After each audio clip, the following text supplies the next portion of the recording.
So I'm here with Stefano Paciocco from PACASA. Great to see you, mate. Nice to see you too, Mike. How's things? Yeah, good, man. So, hey, thanks for coming in and joining us for Market Insights. So you've obviously got a great project happening right now on Richmond Hill, the Park House. Do you want to share a bit about why the site and a bit about the development? Yeah, absolutely. I mean, it's going on 2 to 3 years now with our Richmond project, and Richmond's one of those suburbs that everyone drives through because it's the link between the north and the south, and we just identified that there was nothing really meeting the demands of some of the wealthy homes and profile of people in the area.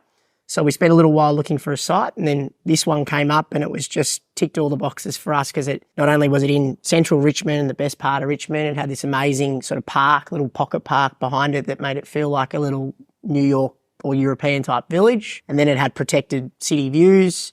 It was on the Richmond Hill side.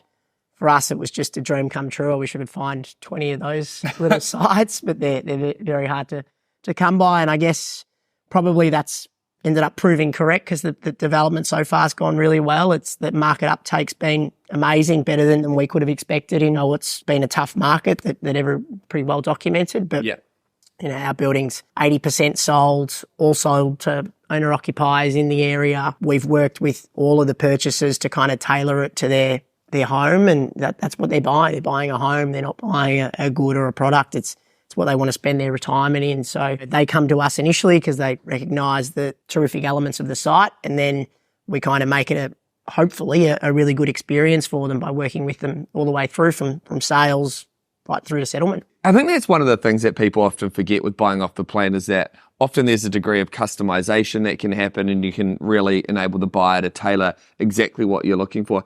What were some of the interesting designs and layout changes that you found buyers were after? Yeah. I mean, look, that's what I tell myself and my team, because sometimes it can be a difficult process, but I say that's the key point of difference of buying new versus buying an established home. An established home, you get keys within 30 days. With a new home, they've got to wait 18 months to 2 years. So you've got to have something that pulls them in, and making it what they want is part of the job. So we've seen a lot of people converting. We knew that it was going to be a trend with owner-occupiers to have larger living rooms, larger dining rooms, but it's even taken sort of me by surprise how some of our larger 3-bedders have still converted to really oversized 2 beds, 2 baths, because the owner-occupiers know that they want to replicate their large kitchen, living, dining room that they've got in their house. Now they want that in an apartment format. And it's nice as a developer who cares about what they're building too, that you get to envisage how people are going to live in the space. It's not just about saying, well, how many rooms can we cram in? It's how's this space going to work for the family or the downsizers that are living here. So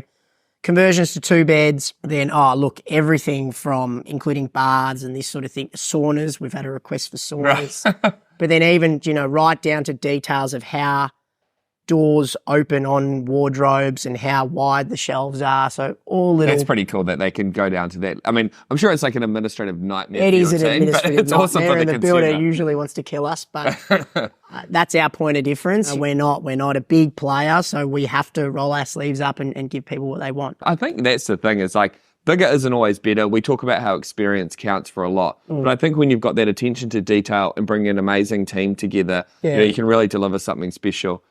And so talk to us a bit about who are the types of architects and builders that you usually work with, and maybe even a bit about the projects that you've got coming up. Yeah, absolutely. So look, we work with a wide range of teams from design side and builder side, but we've collaborated with Sarah Stribley on a couple of occasions. Incredible architects. Yeah, they are. And I think it's a testament to them how rapidly their profile has grown in the industry. And it's grown because they, the 2 directors there put in more work than any architect I've seen or worked with in the past, and also they have that natural design flair and ability, and without them we wouldn't be able to do what we do. And it's been a wonderful collab at Northgate and Richmond, and then more recently in Collingwood we've got a project that we've been working on with Friedman White, who is different again. They're maybe more similar to us in that they're a smaller team and they're really bespoke and really particular about their product, and it just resonates in the architecture and what they were able to achieve for us in the permit we got there. Loved working with both of those guys, and then also just collaborating on potential acquisitions with some of the younger guys coming through as well. I think it's really important it's a small town. It's a big place, but it's a small town, and working with people who are giving it a go and trying to start their own business, I think is also important, provided that their brand and their ethos resonates with what we're trying to create.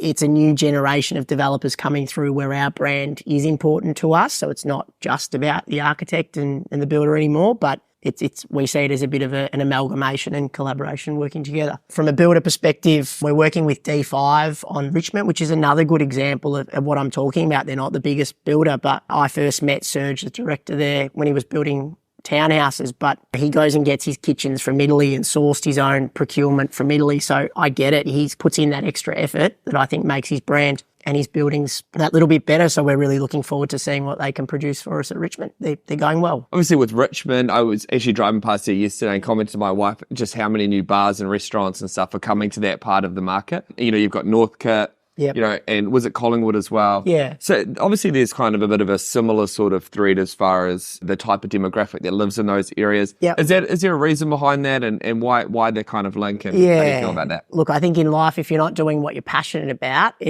you're always going to burn out and it's not worth it in the long run. So although the apartment market has been difficult and there's times you think, oh, the house and land guys just have it so easy. I'm passionate about urban renewal. I'm passionate about city shaping, always lived and grown up in the inner city myself, and nothing is more enjoyable to me than seeing a new bar pop up from somewhere where you least expect. So, and they're the types of purchases that are going to resonate with our brand as well and what we produce. So it sort of ends up working well, right? Well, one of the things I know for sure is that a lot of the urban team love the work you guys are doing. They probably fit the kind of cohort of people that you want to buy an apartment. Yeah, mate. Hey, I love the, I also share the passion for the urban renewal stuff, and like all developers put the same degree of care that you guys are putting into your work. The future looks bright for the next wave of housing that's coming. I appreciate that. And it's good to see government sort of switching attention back to it from a climate change perspective, but just a city shaping perspective, that building in the inner city makes for a far more sustainable city. So it's good to see. And now we just need more people doing it. We're massive fans of what you guys are doing at PACASA. I think if more developers had that kind of same degree of attention to detail and things, you know, that would be a really positive thing for the market. We appreciate you taking the time to catch up, and congrats on the success of Richmond Hill, my friend. Thank you very much. Nice to see you, Mike. Pleasure.